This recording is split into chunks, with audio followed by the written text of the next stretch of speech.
Hello and welcome to the Villa Park podcast. It's me, Rich, and I'm back for your latest episode of Lions Den Latest, where we round up all of the latest news with the academy, with the youth team, with our young players out on loan. And joining me to go through all of that is our expert on all things academy, Charlie, aka at Academy AVFC on X. How are you doing, mate? I'm fantastic. I've been enjoying all the stuff that's been happening with the academy recently. A couple of headlines that have been taken by a couple of brilliant performances and progress in a couple of competitions. So yeah, really nice time to be covering things with the academy.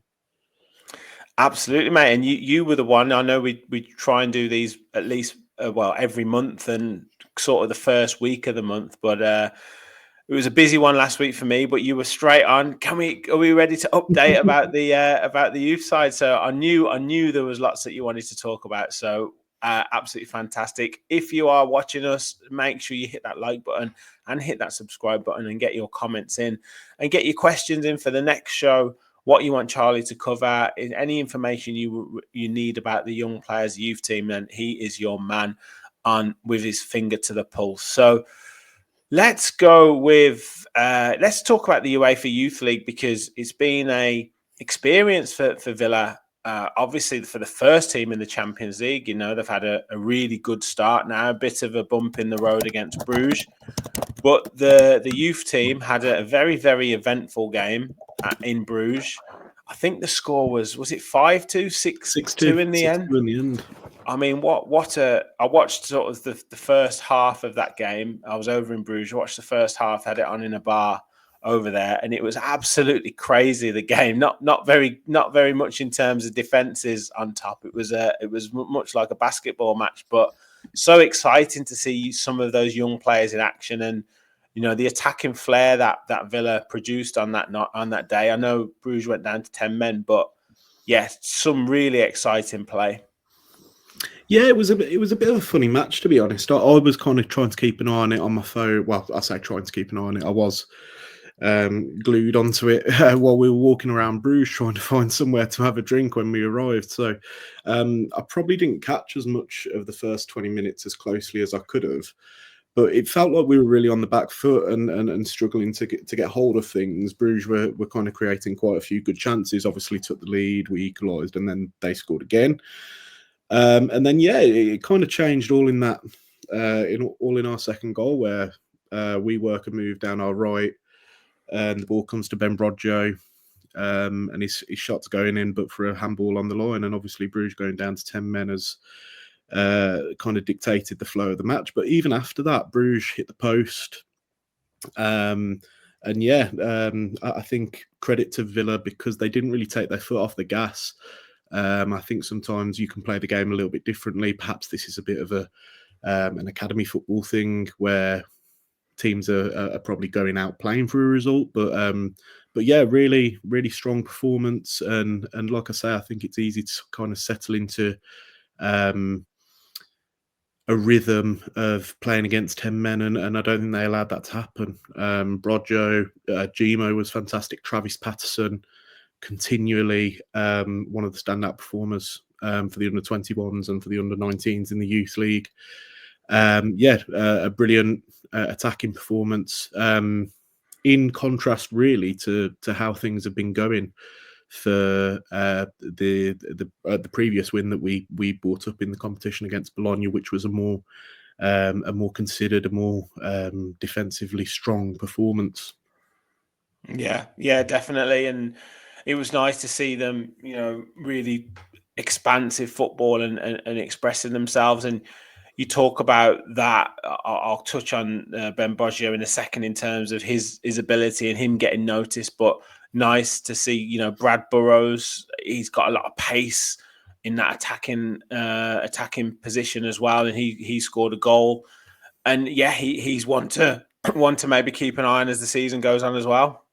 Yeah, again, he's one that every time he goes up a level, he makes an impact. He got the assist in the 1-1 draw with Bolton in the EFL Trophy for Trayvon Mully's goal, and that was more of a winger's assist. He beat his man wide and put in a ball into the right area.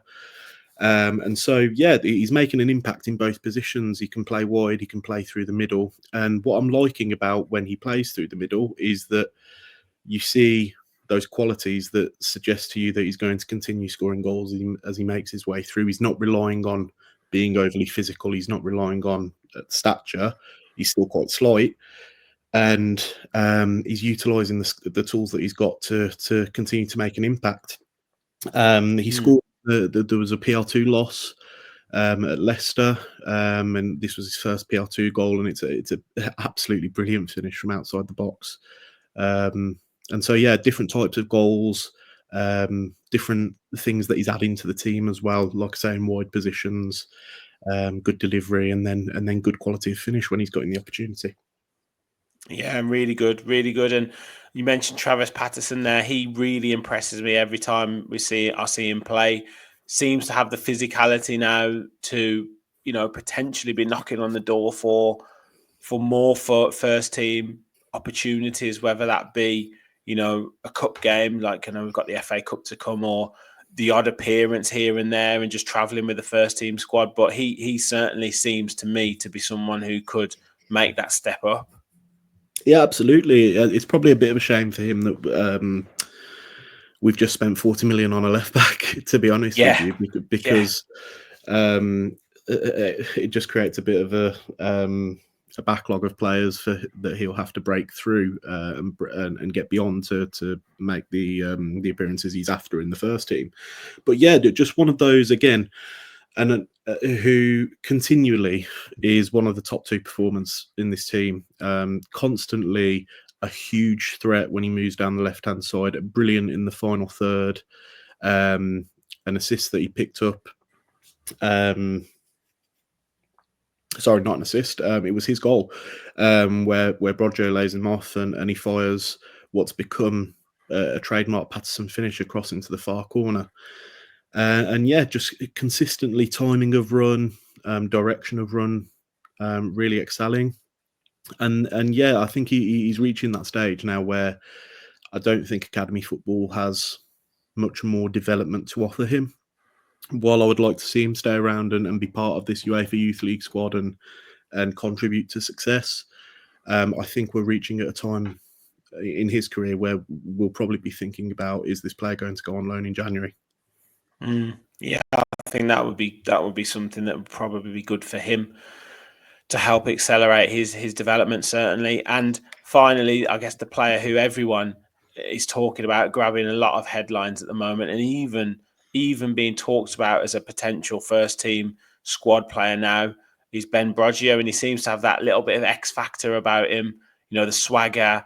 He's got that physicality as well. He's got that ability to keep the ball under pressure, and that kind of guile and creativity to, you don't quite know what's going to come from him, whether it's a goal, whether it's a defense splitting pass. He seems to have that ability.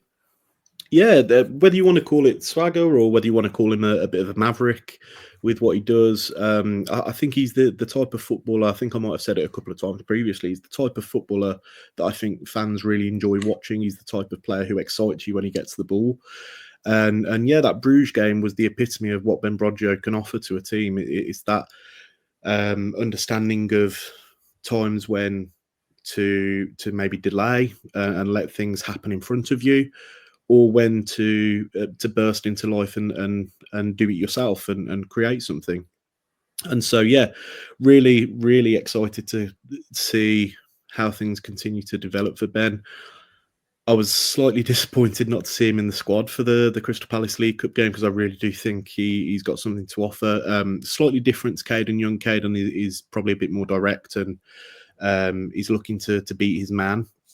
Whereas Broggio, it's easy to draw comparisons with the low socks left-sided player that used to play for Villa.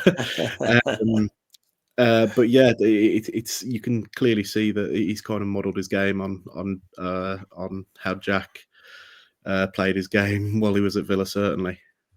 Yeah, no, he's yeah. I do think it was a shame that he wasn't included in that squad for Palace. I think a lot of Villa fans were really keen to see him as well.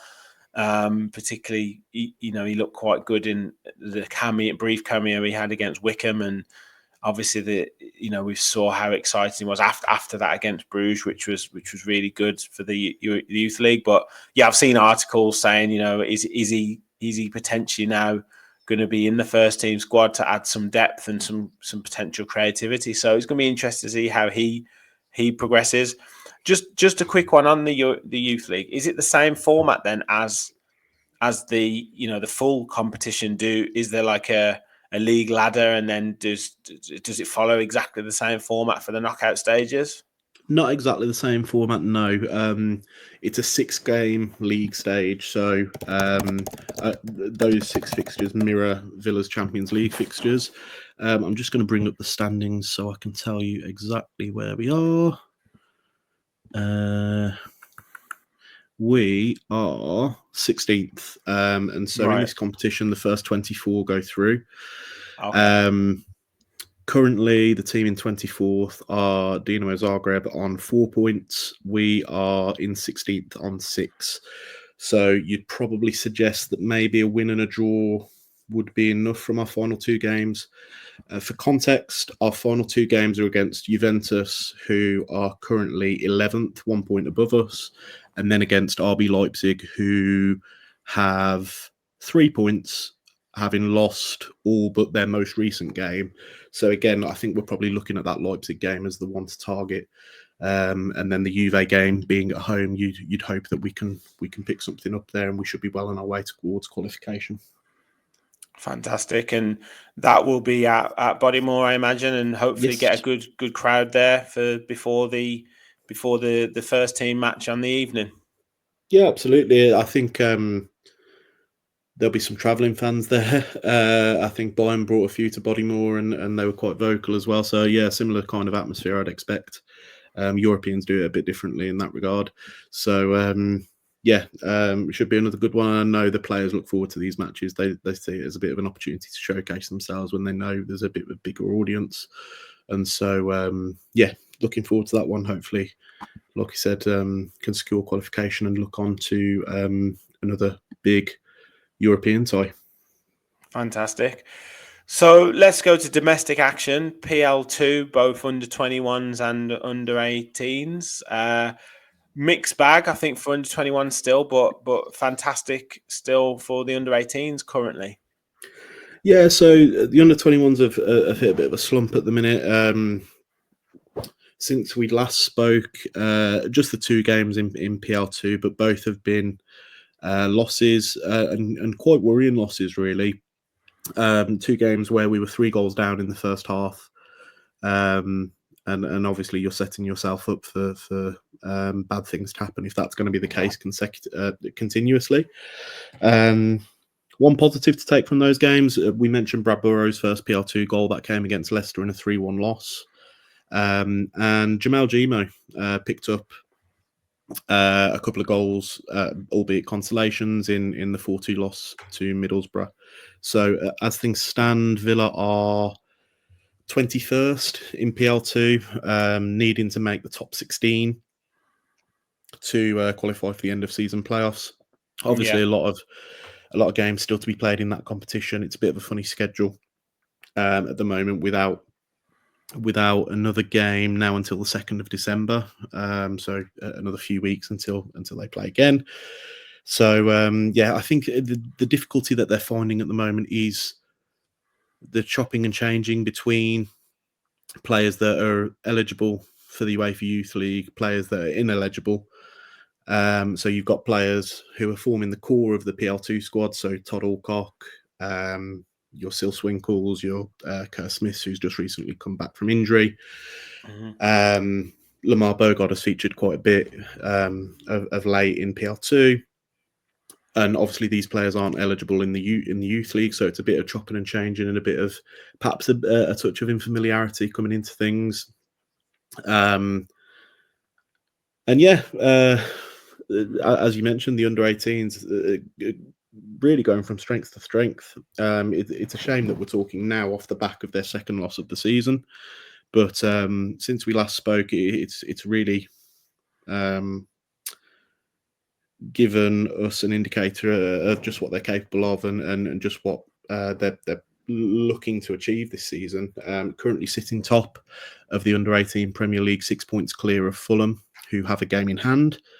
But since we last spoke, which was just prior to the Brighton game, I believe, maybe Arsenal, they were on a run of 4 consecutive wins after losing 6-2 to Chelsea. So they had a 3-1 win versus Palace, a 4-2 win versus Arsenal, a 1-0 win against Brighton, who are up towards the top of the table, a 4-1 win against Leicester, and then the most recent result is a 3-1 loss to West Ham.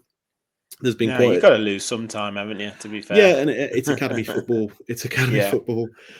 These things happen.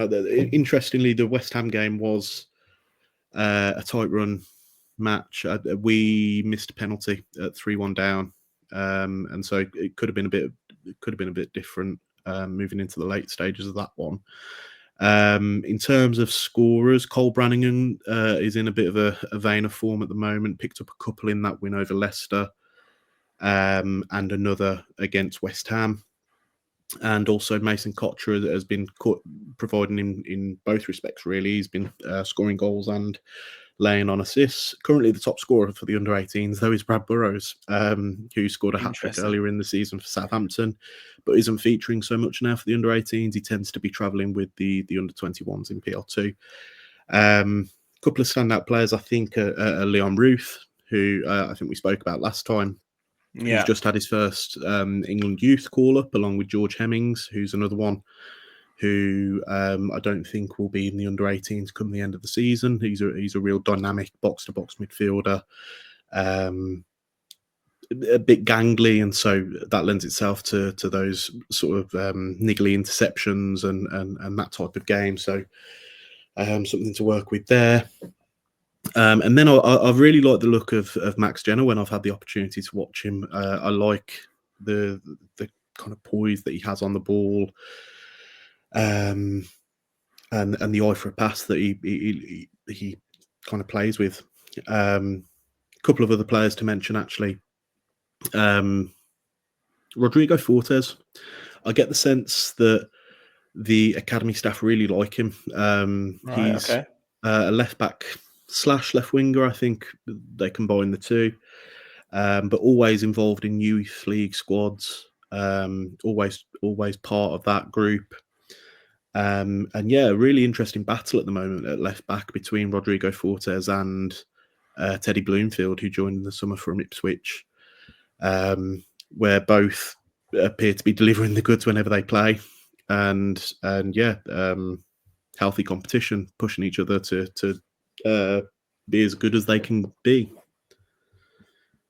Brilliant. Well, that's what you want, isn't it, in terms of that competition and, you know, almost sort of battling each other for certain positions and, you know, pushing each other on to keep improving, especially at that age. So, yeah, it's obviously good to see that healthy competition at those younger age groups, and it's obviously having a positive effect because they are performing really well. And not only that, players are getting international call-ups, players are getting called up to the under-21s. So, you know, and I think I had an interview, didn't they, with the under-21 manager, or yes, it was the under-21 manager or the academy manager, who basically, you know, said we are here to gear up players to be ready to go into the first team or ready to go into full professional football for their careers. So, you know, a lot of it is about their development, which is obviously important, and I think gives a sign to what the Villa Academy is essentially about.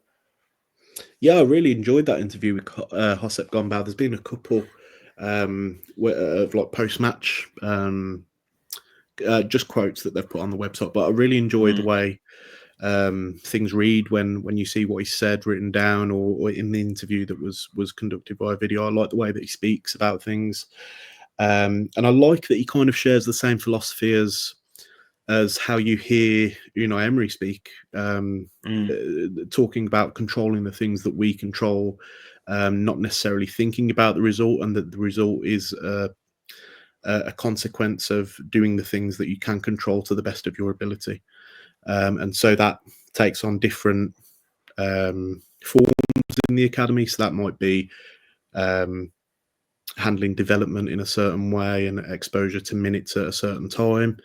But yeah, really what we saw from Josep Gombau in that interview is a real understanding of the purpose of academy football. And yeah, I was encouraged by what I heard in that.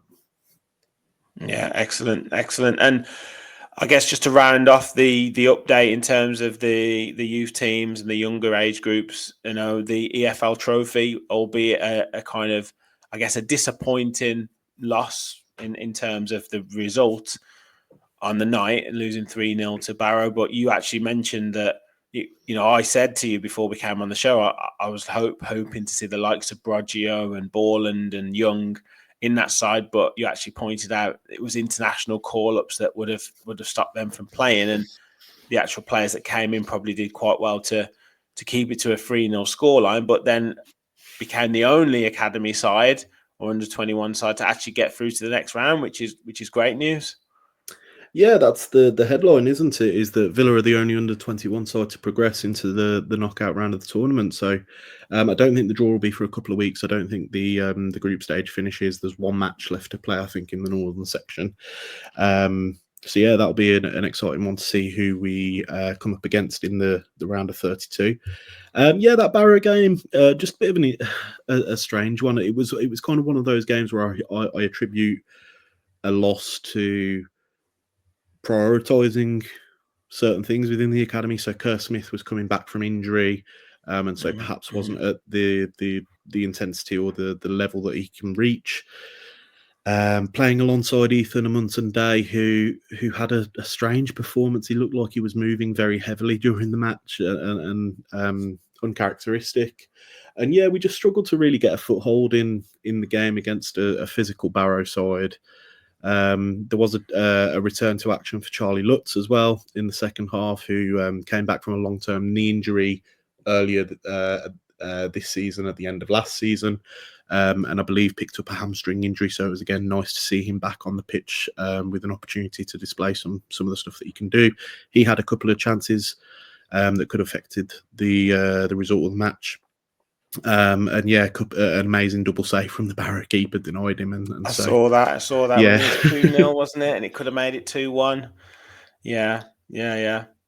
But I think the other thing to kind of add into the context of this match is that it's coming at a time where some of these players are playing a lot of football. Jimo Aloba has been playing 90 minutes in the Youth League and then plays 90 minutes for the 21s, featured for Villa in the League Cup. And so it's kind of balancing up which games you prioritise. And I think the players would have known that even with a loss, it would have taken a real unlucky set of events to play out to not qualify. Yeah, exactly. And then as you say, we got the result that we needed from Bolton, and through to the next round. So that'll be a good one to watch. It's also another opportunity to set a new kind of personal best for the club. This is the furthest that we've got in the competition. We've only reached the knockout rounds one previous time and got knocked out by Charlton in this round. So a good opportunity to make some more history for this team. Yeah, and it'd be great to see. Hopefully, it's not on an international week where the likes of Broggio and Borland and one or two others won't be able to play, because I think having those players, you almost see like tiers of players within the academy. You bring the big guns in for those type of games, which is interesting as well. So that'll be really good to see when that comes around. Just quickly before we kind of do our lone player roundup, I guess Villa fans will want to know about the headline grabber in terms of Rory Wilson. I guess, headline for not possibly the right reasons at the moment. I think the last time we talked that you didn't have too much information about him. I think there was a bit of rumour and conjecture, but then it came out that he was actually sort of not going to be picked for any of the teams, any of the squads until he'd sorted his future out. Doesn't seem to have happened because he hasn't been included in any of the squads. So is that us pointing to the fact that the writing's on the wall with him at the moment? Yeah, unfortunately, I think so. It's kind of both parties at a standoff at the minute, where I think actually both clubs are doing what is in their best interest to do. So Villa are obviously defending our position in terms of prioritising the players who are contracted and committed to the club, whereas I think Wilson is well within his rights to question whether there's a pathway for him in a climate of a Watkins and a Duran leading the line, and then it's going to be difficult for a striker to make a breakthrough into that squad. And so I think he's well within his rights to kind of say, well, if that's the case, I'm ready to go elsewhere and fight for my right to develop at a bit of a different pace than what you can offer me. Yeah, I mean, it is a shame, isn't it, when you see, like you said, you look at it that way in terms of, him and his advisors looking at is, have I got a pathway to the first team, potentially moving forward? But there's a lot of time, isn't there? For there's, sometimes people can run before they can walk, and that's the, I guess, the gamble. Is he going to go somewhere and again get sort of swallowed up and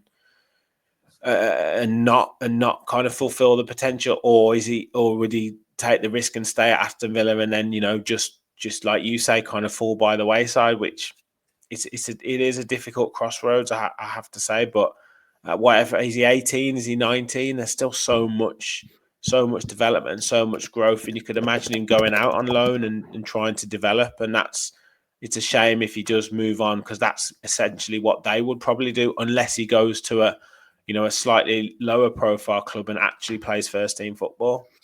Yeah, and I think what I've mentioned before when speaking with you is that perhaps I think certain countries are seen as a bit more nurturing in terms of the opportunities that they can afford to certain types of players.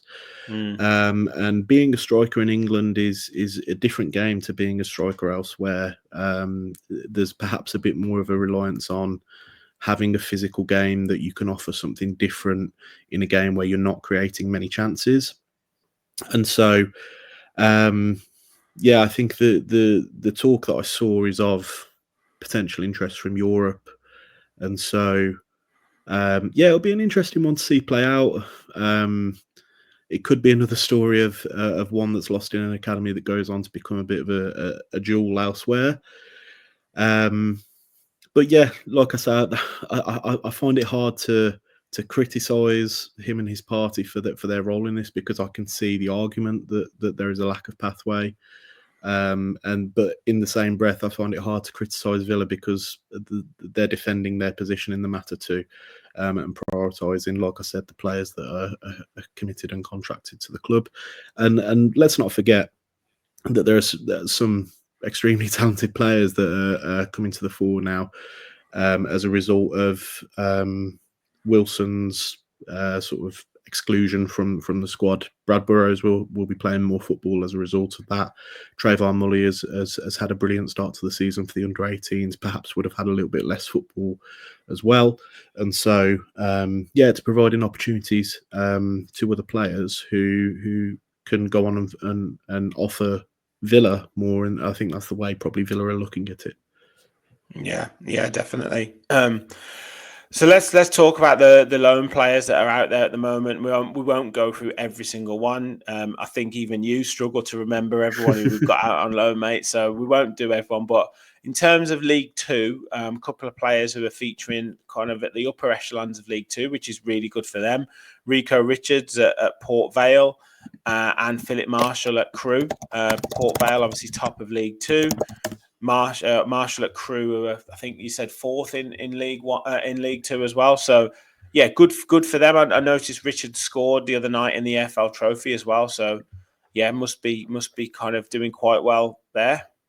Yeah, he's had a good impact in the opportunities that he's been given. I'm just looking at him appear, 2 goals and 1 assist in League Two, and he's had quite limited opportunity, normally substitute appearances, and the odd start, and so that's a good return from 8 matches.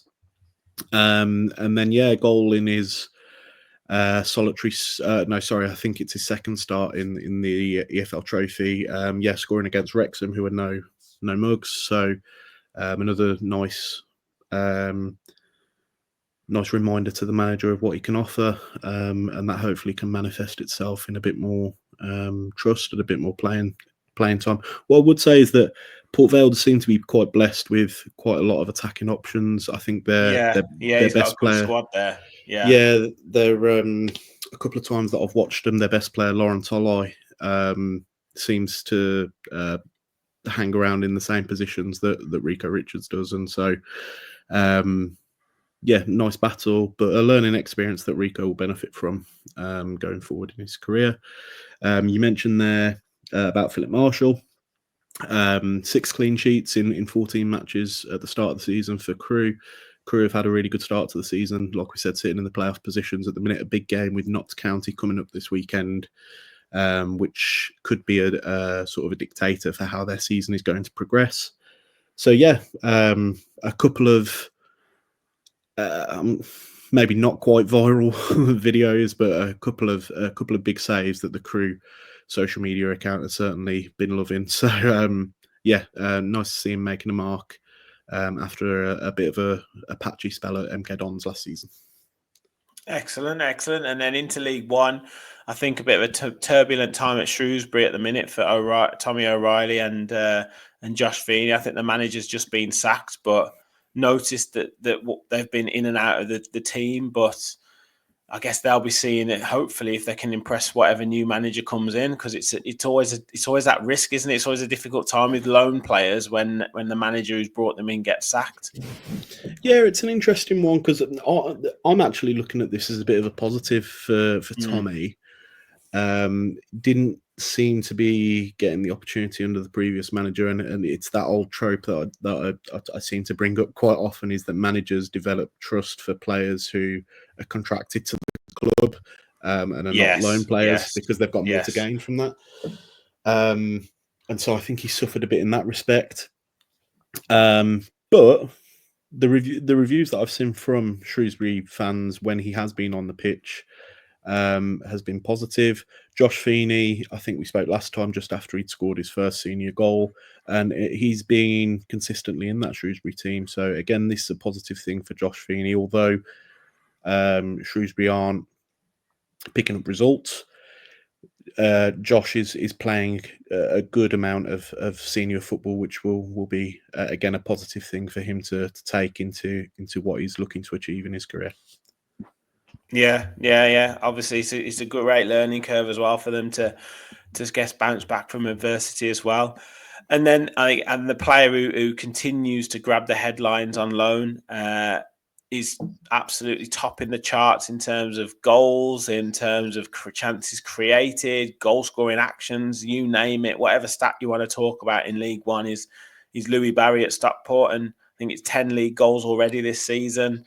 Absolutely tearing it up at the minute, and I guess there's even debate as to whether he comes back to Villa and challenges for the first team, particularly as some of the attacking players are misfiring at the moment. But yeah, certainly enjoying himself at the minute.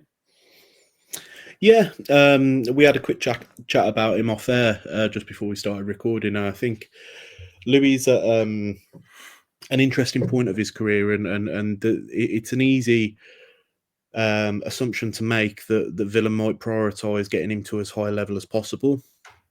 And my argument to that would be that I think Louis is actually playing for a home at the minute. He wants somewhere to feel part of the furniture. And I think that's what he's got at Stockport at the minute. And I think that's maybe a crucial part in what's helping him to deliver the kind of performances that he is at the moment. Joint top of the League One scoring charts with 10. It'll be an interesting one to see how this plays out in January, I think there would be motivation from Villa potentially to bring him back and look to get him into the Championship if we're financially motivated by his form. Certainly, if we're looking at the way things have panned out with Finn Azaz and with Cameron Archer and players of similar ilk, Tim Orogbunan, Villa are keenly aware of the financial benefit you can gain from selling on an academy player at a time of good value. And so Barry's form will be helping in that regard. If you were to ask me the question, do I see a future for him at Villa? I don't think so. And I question whether actually that would be a motivation for Louis Barry. I think it would be an easy one to say, yes, I want to achieve as much as I can achieve with the club that I'm representing. But also, I think Louis kind of matured, and I think he's, like I say, at the stage of his career where I think he wants a permanent home, and I think he wants somewhere where he can make that connection with the fans and get consistent game time and be the main guy. And that's what he's getting at Stockport, and he's benefiting from it. Absolutely, and there's nothing better, there's nothing better than to see that in a young player who goes and finds and matures and then finds their, almost like you say, that they're home and they're loved by the fans. And it doesn't matter what level of football it's at, you've got, you're performing at that level, you're playing first team football, which is just fantastic for a young player. And he's, like you say, he's the absolute main man. It'd just be interesting to see, obviously, if Villa do let him stay at Stockport, and he gets 20 goals this season, or 20 plus goals this season, what that actually would translate to in terms of a transfer fee. Because I know League One isn't the highest of levels, but it's still pretty good, And if you're how old is he? 20, 21 years old? Yeah. If you're hitting 20 plus goals at that age, you've got to be talking, a decent chunk of a transfer fee. You've got to be. And I think if that is the way things are going to pan out for him to go into the Championship, I think we've got to be really specific with the type of manager that gets a hold of his talent. He's quite an interesting profile in that he's probably too small to be a lone nine, but is quite direct as an inside forward. So I think he's got to play in a system that enables him to bring out his best. And so, I'd hope that if he goes into the Championship, it's for a manager who plays a system that does suit him, and he's prepared to give him trust and get opportunity to acclimatise to the level. But I'd be equally as happy seeing him get Stockport promoted. They're kind of floating around the playoff positions at the moment, so it'd be brilliant to see him kind of be the talisman that fires them up into the Championship, and then we could be talking about anything. We could be talking about a top end Championship club. We could be talking about opportunities for Villa in pre-season. So again, I think it's kind of one of those where you kind of got to review where things are at potentially in January, but I think more likely the end of the season, and then we might be talking again about whether or what the future looks like for Louis Barry at that time.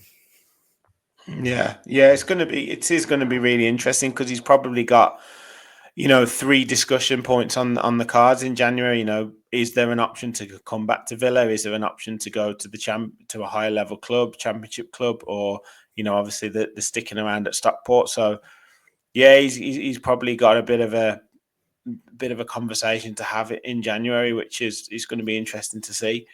Charlie, thanks so much. Anything else that you want to cover? Any other players? Any other things to look forward to over the next month or so with the academy teams?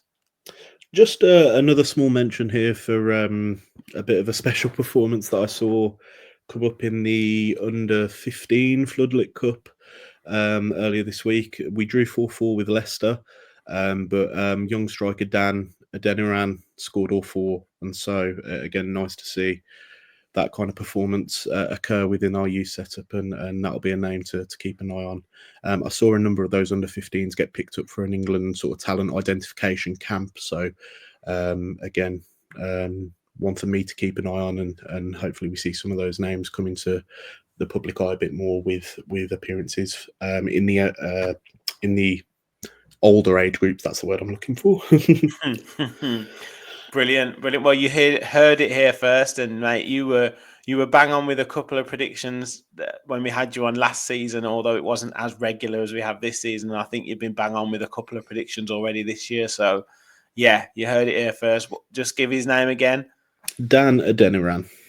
Dan Adeniran. There we go, Dan. We've given you a shout out as well, mate. I'll give you another one, actually. Go on. Give us another one. Just quickly, Lennon Moss. He's Wales youth capped. And seems to be quite highly rated. He's been getting features for the under-16s. And Jack McGrath. Jack McGrath's been banging in goals. He got called up for the England under-17s without having started a match for our under-18s. So Jack McGrath, another one that there seems to be a bit of battle over international allegiance for. He represented Scotland and has just got a call up for England. So I think he's scored 20 goals in something like 16 or 17 matches this season. So for someone who I don't think plays as a striker, I think plays more as a 10, that's a really good number to be picking up. And again, another name to be keeping an eye out for. Brilliant. Well, there you go. Lennon Moss, Jack McGrath, another two to watch out for, people. And I think Ben Broggio actually liked or retweeted one of our clips about him. So that was really good as well. So thanks very much, Ben. Glad to see you watch us, and we are looking out for you, man. Charlie is the man with his finger on the pulse, as I say. Where can people find you if they don't know you already? I mean, I don't know how they don't, but where can people find you on all social media? So Academy AVFC on Twitter, also on Instagram and Threads.